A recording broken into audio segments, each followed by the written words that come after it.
D-Hop. It's the D-Hop talking shop. Yo. Yeah. We talking with D-Hop. Yeah. Tell me which team you got. Yeah. On the D-Hop talking shop. Yeah, it's your boy D-Hop. D-Hop talking shop. Oh, yeah, man. Yeah. We talking with D-Hop. Yeah. Yeah. Tell me which team you got. Yes, sir. Yeah. On the D-Hop talking shop. Welcome to the D-Hop Talking Shop.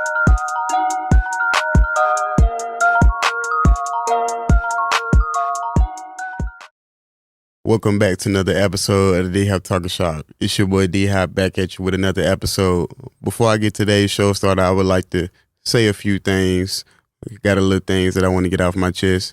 I appreciate everybody who's been supporting and liking everything that I've been doing, everything I got going.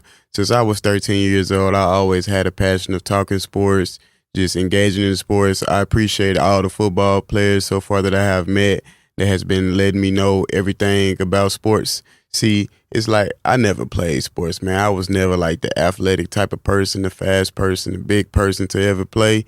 So that's why I started this podcast. It's something that I just like to do for fun. Like, I'm not doing it for a come up or check or anything. It's just something that I just enjoy doing, man. So I'm happy to share my passion with you guys. So I really appreciate everything that everybody has been supporting me, man. Y'all see the merch on me, man. So I would like to officially announce, I already announced it on all social media platforms. So now I want to officially announce on my podcast that I'm now officially selling merch. So make sure you guys check that out. The link is below the description in my YouTube channel below this video. It's called dhoptv.com. Make sure you guys check that out, man. So, and yeah, check out the website and don't forget to buy some stuff. Buy some stuff for your boy, man. So, I got everything on my website. I got descriptions about myself, hoodies, t-shirts, phone cases, crew necks, anything you guys like in all colors. So make sure you guys go check that website out. And also, before I get today's show started, I would like to give a shout out to Malachi Muhammad, a wide receiver from North Little Rock. He talked about his junior season at North Little Rock and his expectations going on to his senior season. We talked a little bit about football. He gave his top 5 receivers in the league. So I appreciate him for coming on my podcast. Also, Zach Curry for coming on my podcast. He used to play overseas, getting ready for his Arena Football League now. So I want to give a shout out to him. Also, he really actually taught me. So you know how I was saying going back, I was just starting this journey talking football, sports. He actually taught me some things about how it is playing overseas, the culture, what it's like overseas. I haven't been overseas yet, but I do plan on going overseas, man. So shout out to him. And he also has just started his training, coaching. So for you upcoming athletes of football, make sure you guys go check him out. I'm also have that little description where you can find his page, where you can find description and sign up for his training camp. And also another shout out I would like to give is Matthew Keller, quarterback from Memphis, who just committed to OBU. And I appreciate that, man, for coming on. We also definitely had another Zoom call, 3 Zoom calls I had in a row. Me and Matthew Keller, he talked about his senior season and his expectations heading into college. We also talked about a little ball. We had a long conversation, man. So, yeah, so before I get today's show started, I would like to give a shout out to all 3 of them, man. So appreciate all of them guys for coming on my podcast. They teaching me stuff. I keep talking to all these football athletes, and I learned new stuff about every athlete, and I appreciate them for coming on because it's like they didn't have to come on my show, man. You know, they didn't have to do all that, but for them to take their time to come on my podcast, the D-Hop Talking Shop podcast, and it means a lot to me for those guys to come on my podcast and take the time out to, you know, discuss getting their football. So with all that started, let's get today's show started. So I would like to start off with the coaching news. So Jim Harbaugh has officially signed as the Los Angeles Chargers head coach. And I said on my podcast a few episodes ago, I said Jim Harbaugh will be a good coach. I feel like that would have been a good fit for him with Justin Herbert. I expect those guys to bounce back this season. I expect Justin Herbert to go back to his elite form because they was missing that last season. So Jim Harbaugh to the Los Angeles Chargers, and I called that move, man. So I would like to give a pat on my back. Well, I want to give myself a little clap on that. Nah, I just playing, but I just want to just say, you know, I did call that. So not to gloat at anything, but I don't know, man. But I just had a knack for this. So yeah, Vic Fangio has been hired as the Philadelphia Eagles defensive coach. Also, Kellen Moore has been hired as the offensive head coach for the Philadelphia Eagles. And I'm glad the Philadelphia Eagles upgraded from their coaches last season. I respect that to be. We'll see. We'll wait and see about what happened with that, man. But I expect those guys to be better this year, the Philadelphia Eagles. Next in the coach news, Dan Quinn has officially been the head coach of Washington. And I got to say something. A lot of Dallas Cowboys fans were so happy to get rid of Dan Quinn, man, which I understand Dan Quinn folded in the playoffs. I do understand that.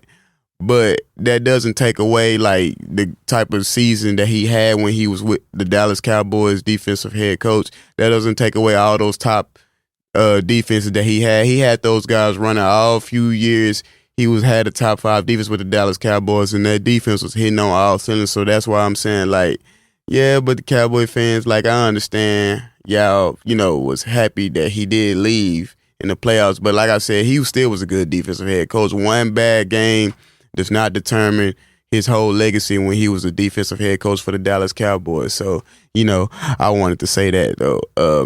Another coach who Washington Commanders have officially hired Cliff Kingsbury as their offensive head coach. And I'm not going to lie, that's really somebody I wanted Philadelphia Eagles to get. But, I'll go and settle when Kellen Moore is cool. But Cliff Kingsbury has been officially signed as the Washington Commanders offensive coach, leaving Eric Bieniemy out. And that's another thing. I'm trying to figure out why Eric Bieniemy, I'm surprised that he hasn't gotten the head coach job. Like, what's up with that, man? Like, why do you guys feel like Eric Bieniemy hasn't gotten a coaching job? Because I really feel like he deserves that, man. So let me know that in the comments. He has some top offensive talent. Especially, he was a real good offensive coordinator when he was with the Kansas City Chiefs. But, let me know what you guys think about that. Also, Mike Zimmer has officially taken over as the Dallas Cowboys defensive head coach and not head coach, the defensive coach, Mike Zimmer. I'm actually surprised about the move. I actually thought they was gonna go with Rex Ryan, because I was saying that, man, I would have liked it that high for them. But, it's cool, though, whatever floats the Dallas Cowboys boat. So, looks like Bill Belichick is going to be sitting in the booth this year. He didn't get a head coaching job. But, I guess that's just a testimony showing the greatest coach of all time, as they say. I'm going to leave that debate to y'all. Do y'all think that Bill Belichick was only a good coach because he had Tom Brady, or do y'all think he's just a bad coach in general? Let me know that in the comments. Also, Mike Vrabel is still out there, and surprised that he didn't get a move. I'm surprised he at least didn't get a look as a defensive head coach, because I feel like he's a real good defensive head mind. So I really feel like he have a defense running. So looks like he might be out of a job at least till next season, but we'll see. What you guys think? Let me know in the comments. The season's like months away. Do y'all think Mike Vrabel is going to end up landing him a job? Let me know that in the comments. And another surprising move, the San Francisco 49ers have fired Steve Wilkes. So I'm going to just leave it at that. I'm going to get back down to that topic later on down in the podcast. So moving on. So the Super Bowl has finally came and went, and the Kansas City Chiefs won the Super Bowl 25-22. As an Eagles fan, I'm happy to see the Kansas City Chiefs win. Well, not so much for the Kansas City Chiefs, but for the 49ers losing. But honestly, I rock with the Kansas City Chiefs, though, on the state that Andy Reid is the head coach for the Kansas City Chiefs. So Patrick Mahomes ended up officially getting his 3rd ring, which is Kansas City's 4th in franchise history. And that was a real good game, man. That was a real good game. Like, I'm not gonna lie, the game started off kind of slow. It started out like it was gonna be a defensive game. Like, teams was going back and forth. Christian McCaffrey fumbled the ball. Then Patrick Mahomes threw up interception. Like, it started off as a defensive game, but all of a sudden it started breaking loose, like, in a second half. I got to say, man, Patrick Mahomes, he's the baby GOAT, man. He's the GOAT of this generation, man. Like, you got to give it to him. I know a lot of people hate the Kansas City Chiefs, man, but you got to give it to him, man. That's impressive. Every year since Patrick Mahomes became a starter, he has been nothing short of the AFC. So, AFC got their hands full, man, because it looked like the Kansas City Chiefs is going to be here to stay. But no, that game, going back to the Super Bowl, it was trading blows to blows. Like, it was going wire to wire. what really turned the game around was that muff to see. The 49ers, they had a lot of miscues that happened. Christian McCaffrey fumbling the ball. They muffed the punt on the punt return. And a team like the Kansas City Chiefs, I always said all the time, you cannot turn the ball over against a team like the Kansas City Chiefs. Against Patrick Mahomes because he's going to make you pay.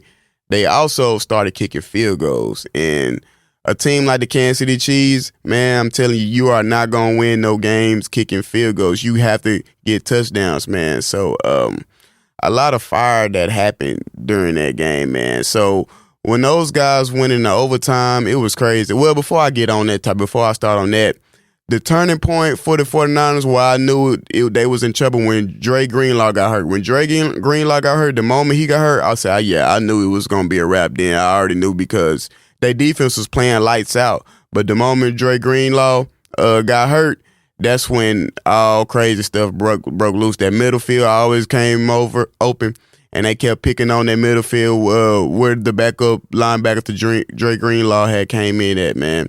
But I would like to give a quick prayer to Dre Greenlaw, man. I hate to see injuries. I love football. Been a football fan, of course, and no matter how much you hate a team, dislike a player, well, I don't have no hate towards, no that hate like that, but I hate to see injuries, man. I really wish that wasn't a part of the game. That's taken away from the game. And I just praying for a speedy recovery, and I'm looking forward, hopefully, to seeing him back on the field. So, yeah. But next topic I want to talk about is this overtime, man.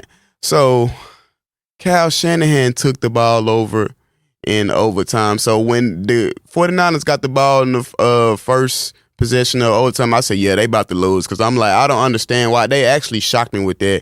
Did y'all see the little memes with Patrick Mahomes and Travis Kelce, seeing their reaction on when they first found out that the 49ers was getting the ball? I know that was like, whoa, like that was shocking, because I'm like, when I knew that, I was like, they finna lose, because I'm like, nah, they should have let Kansas City got the ball first, and then they kicked the field goal at that. Honestly, if I was them, I would have just went for the touchdown, because it's like, Patrick Mahomes, I mean, I understand I see how the 49ers was trying to play. I guess they had faith in their defense, but now you playing for a Super Bowl, I would have definitely went for the touchdown instead of kicking the field goal, because like I said, you can't kick field goals against Patrick Mahomes. And once they kicked that field goal, I said, it's over with. So what do you know? Patrick Mahomes on walk down and had another GOAT moment and walk down, boom. So off to the left, to the 10, to the 5. Touchdown, Nicole Hardeman, man. So he threw a game winner with 6 seconds left. I was actually confused when it was 29 seconds and they let the clock go all the way down to 6 seconds, but they scored a touchdown and they won the Super Bowl. So congratulations to the Kansas City Chiefs on winning another Super Bowl. Hopefully I get to see the Philadelphia Eagles back in the Super Bowl someday, going toe-to-toe again, man. But moving on from the Super Bowl reaction, I would like to say, I don't understand how the 49ers didn't know the rules, the overtime rules, and they literally explained it before the game. I really feel like that's probably poor coach management. Like, nobody's not having awareness of the rules of anything.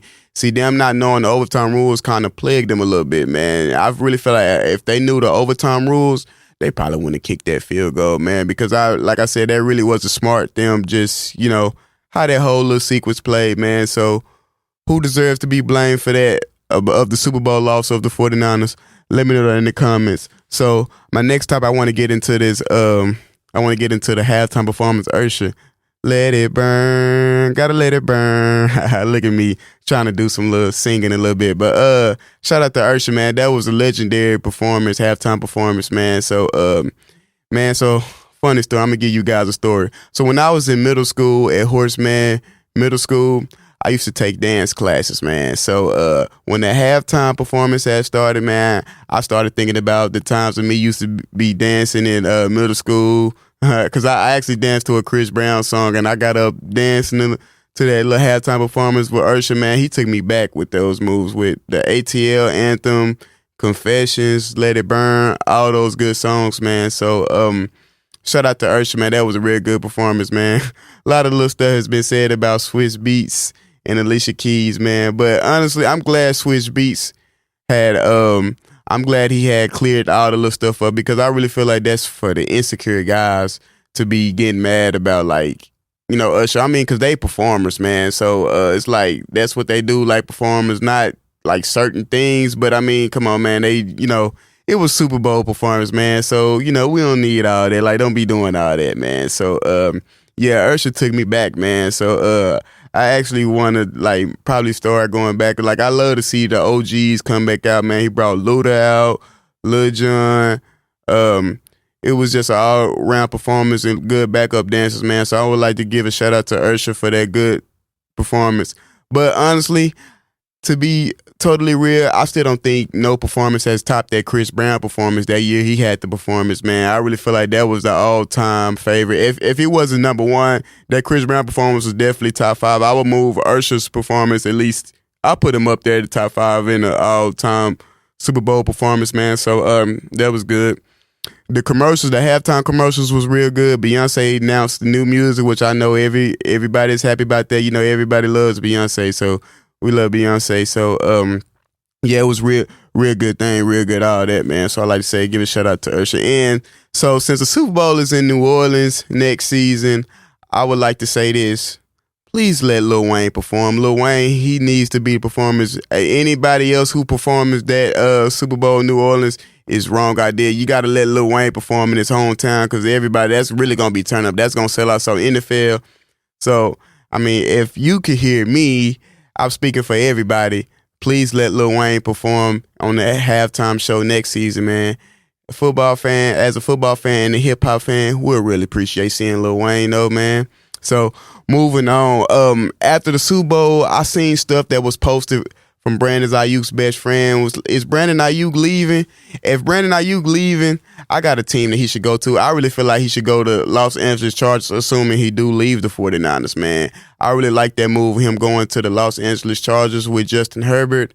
And, yeah, I've been seeing those moves. So, do you guys think Brandon Ayuk is going to leave? Because I feel like the reason why I feel like the Chargers is a good move is you got a good head coach coming in, offensive-minded coach. I really feel like he can get the team running with Justin Herbert, with Mike Williams coming back off an ACL injury and Keenan Allen in the slot. I really feel like they could use one more receiver. So I would say Brandon Ayuk should go to the Los Angeles Chargers if he does, in fact, go to another team. So, yeah, so we'll see. But where you guys think Brandon Ayuk is going to go, let me know that in the comments.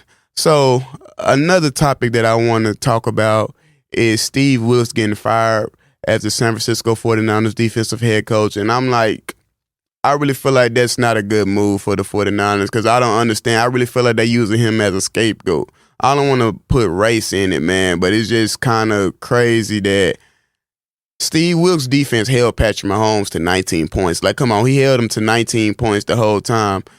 Steve Wilks didn't cause Christian McCaffrey to fumble. He didn't cause that muff punt. He didn't cause Kyle Shanahan to take the ball in the overtime. And I really feel like they're using Steve Wilks as a scapegoat, man. I really believe that, man, because it's like he should not have lost his job. He's not going to be out of a job that long, though, I really feel like, because somebody's going to take him because that 49ers defense was hitting on all cylinders, man. Like, I just don't understand that, man. Like, we pointing fingers at the wrong person. If anybody whose job needs to be up for grabs, it should be Kyle Shanahan. He has choked 3 Super Bowls already, man. He had 10-point double-digit leads in all his Super Bowls, and he choked all of them. So, I mean, why are we not looking at him? Why are we using the Steve Wilks, the defensive head coach, as a scapegoat? The reason why did he has to lose his job when there's other things that happened that wasn't out of his control. He lost one of his best playmakers on defense with Dre Greenlaw. So it's like I don't like them for doing that. Like, again, he held Patrick Mahomes to 19 points. 19 points against Patrick Mahomes, a multiple Super Bowl winning MVP, 2-time MVP quarterback. He held them to 19 points in the Super Bowl. The Super Bowl, 19 points. Like, I don't know how many times I got to say that. Because, like, I would say this. I wish the Eagles had Steve Wilks as a defensive coach last year. I wish we could have held Patrick Mahomes to 19 points last season in the Super Bowl, because if we would have held Patrick Mahomes 19 points, we probably would have won, man. But, I don't understand that. But shout out to Steve Wilks, man. He's a real good head coach, defensive head coach. He's not going to be out of a job long. I really feel like somebody's going to take him soon. honestly, I wouldn't mind the Philadelphia Eagles getting Steve Wilkes, but they already done hired Vic Fangio, so that's officially out the question. Moving on, another topic I want to talk about is Tom Brady versus Patrick Mahomes. So I've been seeing a lot of takes, a lot of opinions on this. People saying that Patrick Mahomes has already passed Tom Brady, and this is my personal opinion. Let me know in the comments what you think. My personal opinion is I'm not finna put Patrick Mahomes. Like I would say he's in the facility. He's coming out the woodworks. He's ghostly creeping up on Tom Brady. But for him to already have passed Tom Brady, nah, which I would give Patrick Mahomes. It's impressive. He already has 3 Super Bowls at the age of 28. Tom Brady didn't get his third Super Bowl till he was 30 years old. But me personally, I'm not putting Patrick Mahomes in the same sentence as Tom Brady until he at least gets 7. Because I'm like, bro, Tom Brady has 7 Super Bowls right now. And as of right now, we all know, of course, we can do the math. We all can count. 7 is better than 3. Tom Brady has officially retired with 7 Super Bowls, and Patrick Mahomes only has 3. And for me, he needs to get 7 Super Bowls for us to have the conversation about it. I mean, I guess you can debate about it, the conversation now, I guess. I mean, I've been seeing people already debating, but me personally, nah. The conversation for me, Patrick Mahomes has to get 7 for me to be conversating about that, man. So, but I mean, he's elite, man. Patrick Mahomes, he putting a lot of pressure on all these other quarterbacks that's in the league. Like, it's crazy. It's like really Patrick Mahomes and it's just everybody else. We got Burrow, Lamar, but we got quarterbacks coming up, man. So, what you guys think about that? The Tom Brady and Patrick Mahomes debate. Let me know that in the comments. And last, but before I close this show out, I want to give a quick prayer to the city of Kansas City. A horrific event, a crazy event that happened yesterday, man. So it's sad that, I hate to hear all the news that happened in Kansas City yesterday, man. Players, teams, the coaches, everybody, people who lived in Kansas City was just trying to celebrate a championship parade for Kansas City Chiefs, and some people want to act foolish and have a mass shooting. I really wish we need to get better as a society, like involving gun violence, man. I really wish that would chill out. Makes you not want to do anything in this world anymore because it's always people that want to act the fool, want to act out. I would like to just give a quick prayer to the all the people who was affected by gun violence in Kansas City last year. I just really hope we get better as a community and society, as the United States. That I really hope mass shootings just need to stop, man. We just want to have a good time out here in this world, man. So, like I said, again, I want to give a prayer to Kansas City, man. And another thing I want to do, last thing before I close the show out, congratulations to Lamar Jackson for winning his second MVP in the NFL. Like, keep your head up, Lamar. I know you down that you didn't win the Super Bowl, that Patrick Mahomes got another one, but Lamar Jackson, time for him getting the championship is coming, bro. I really feel like it's in the rearview mirror, man. It's coming real soon, so Lamar Jackson wins MVP again. C.J. Stroud wins Offensive Rookie of the Year. Will Anderson wins Defensive Rookie of the Year. I thought my boy Jalen Carter was going to get it, man, but he didn't get it. And Defensive Player of the Year went to Myles Garrett, man. So shout out to all those guys, man.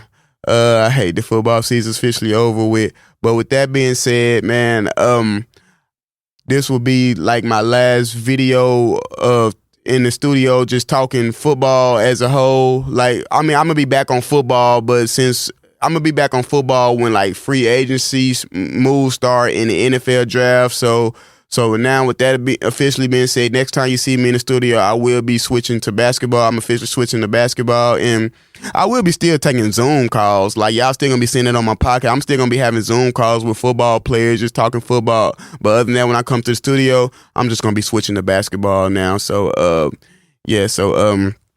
if you guys like today's video, make sure you guys subscribe to the D-Hop Talking Shop.